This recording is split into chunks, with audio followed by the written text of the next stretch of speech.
引き続き F35A の製作を続けています。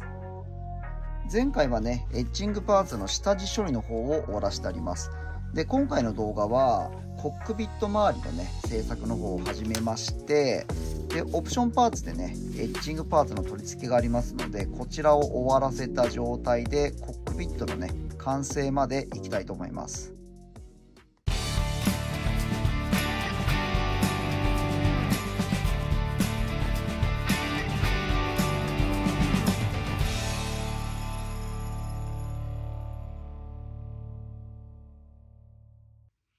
では製作の方を始めていくんですが、色の説明をしていきます。で、こちらのページにね、イタレリーの純正色を使った際のカラー表が載っかってるんですけど、例えばですね、ここに B っていう指定があるじゃないですか。ちょうどこのシートベルトのね、この位置を B で塗装しなさいというのがあるんですけど、この B はカラー表で言うとフラットブラックになるんですよね。で、このキットタミヤから販売されてるやつなんで、タミヤの方からのね、この補足の資料が出てるんですが、こちらを確認すると、先ほどの B がね、タミヤのカラー番号で言うと XF1 のフラットブラックを使うと同じ色になりますよっていうことが記されています。で、このねアルファベット以外にも、使う色がこの中に記載されてまして、確認しましたらね、こちらのこの並走に使うこのオリーブドラゴンですね、だったりとか、あとこの機体の本体に使うね、こちらのフラットミディアムグレーっていう色なんですけど、この色はねアルファベット表記はされていませんでした。で、これに関してもタミヤのね補足の資料でいくと、こちらに記載されてますね。ガンシップグレー2っていうのが機体の塗装色になるんですけど、その下にね、先ほどのオリーブドラゴが記載されています。はい、そしてね、使用されるこちらのタミヤのカラーに関しては概要欄にも記載しておきますので、是非ねご参考になってください。はい、色を取り揃えてみました。今回ねタミヤのカラーで揃えています。で、このラッカー系のトリオでも瓶で揃わないやつに関してはね、こちらの缶で揃えています。で、基本的に面積の多いところはこのラッカー系のトリオで塗装していきたいんですが、点付けだったりとかすごく面積のね少ないところ、コックピットの中とかもそうだと思うんですけど、そういったところに関しては、こちらのね水性のアクリルトリオを使っていきたいと思います。で、先ほどねトリセツの方にアルファベットが振ってあったと思うんですけど、あちらのカラーのねアルファベットをそのままね、こうやってシールで貼り付けましたので、わざわざねトリセツの方をもう一回確認しなくてもすぐにね使えるような状態にしておきました。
れ射出するためのレバーなんですけど、エッジングパーツと入れ替えますので、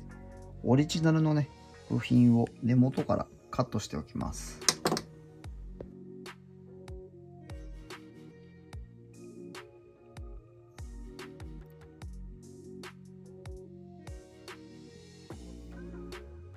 エッジングパーツを取り付ける際に、こちらの赤い色で塗られたところに関しては不要な部品になりますので、これからね、削り落としていきたいと思います。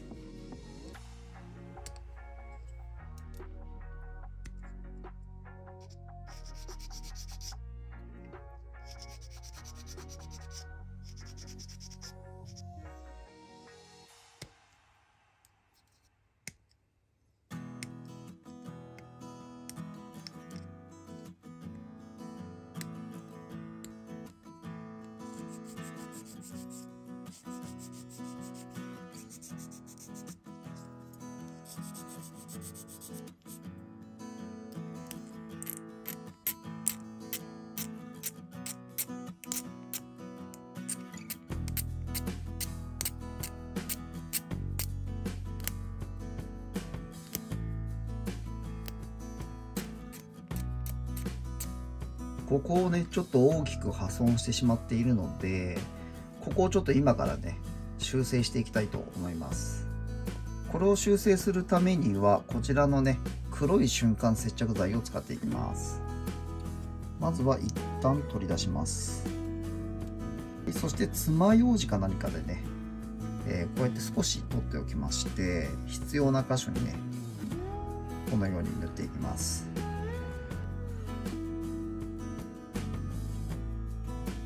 そしてね、瞬間接着剤の硬化スプレーで、はい、このようにして、硬化をね、促進させます。そうするともうほんとね、ものの数秒で固まりますので、そしたらね、この上からね、また元の形の通りに成形をしていきます。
シート周りはね、指定の色を塗ってしまう前に、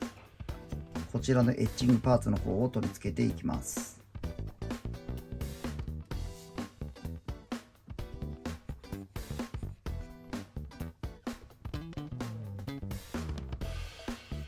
エッジングパーツの接着はこちらの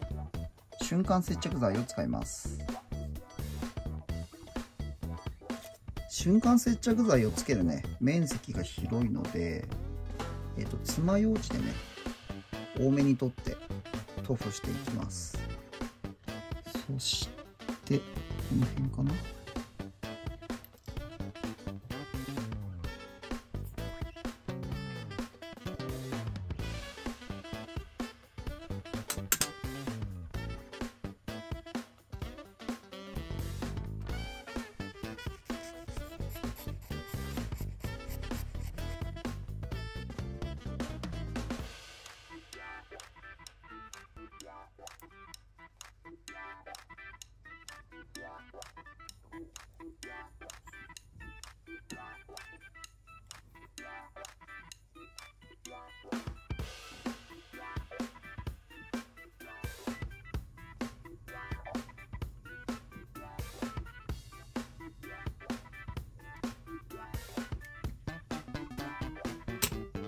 で、エッチングパーツなんですけど、これ裏線が入ってないですよね。で、表にはね、この線が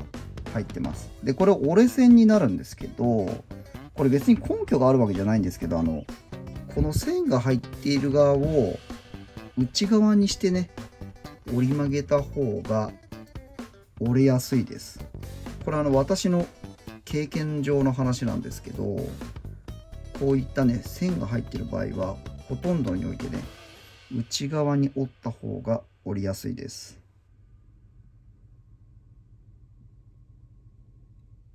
こちらのね、この矢印を見ると、まさにこのね、エッチングパーツにこの矢印が入ってるんですけど、これね、裏の方には入ってないんですよね。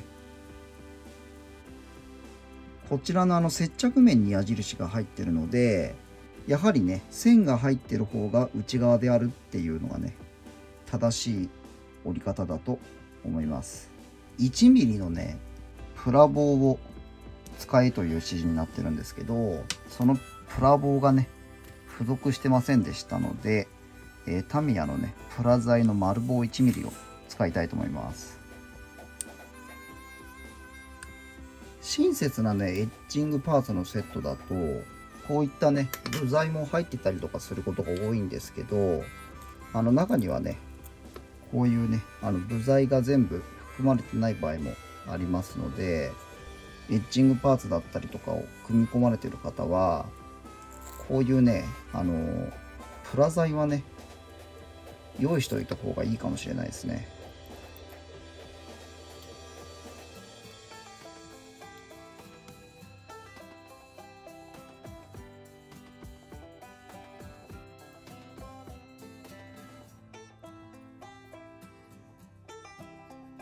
床の部分にこちらのねエッチングパーツがここにねこう乗っかるんですが、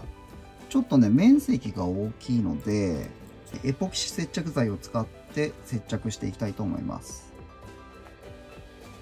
A 剤とね B 剤を同じ量を出します。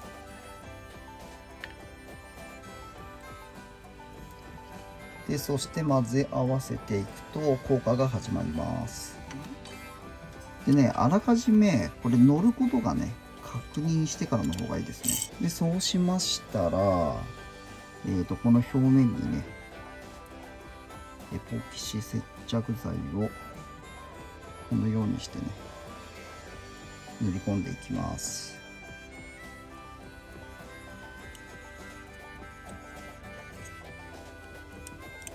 この辺りかな。ここですね。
コックピット周りの製作の方が終わりました。これからね、塗装前にエボブラックを使って下地を黒で塗装していきます。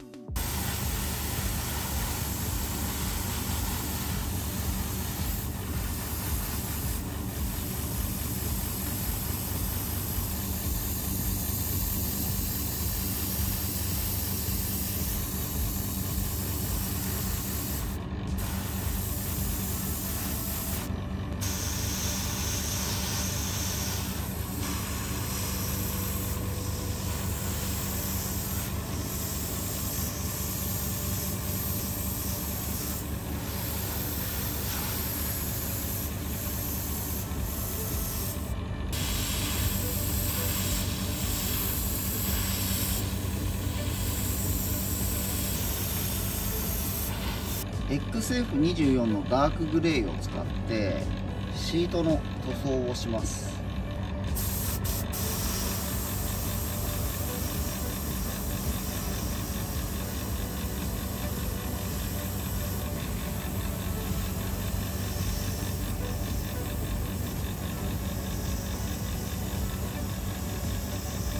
コックピットはフラットガルグレーという色で塗るんですが、こちらが缶スプレーの用意しかできませんでしたので、今からねこの缶スプレーをエアーブラシの方に移し替えて塗装を行います。まずはしっかり攪拌した後にエアーブラシのねこのカップの中に直接このようにして塗料を取っていきます。でこのままだと濃度が濃いので若干ね薄め液で薄めていきます。でカップの中で攪拌をさせます。はい、これで準備完了です。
コックピットの方がね、完成しました。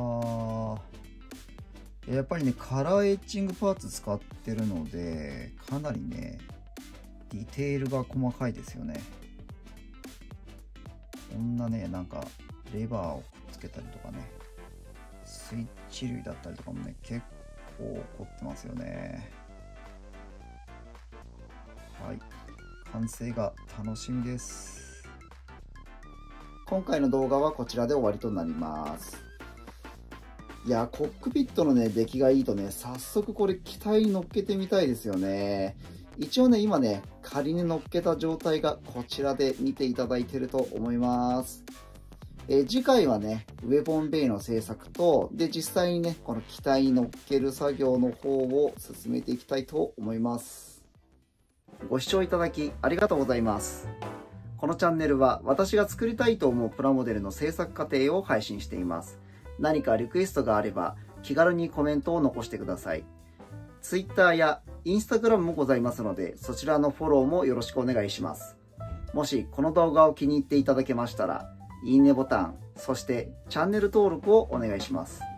また次の動画でお会いしましょう。バイバーイ。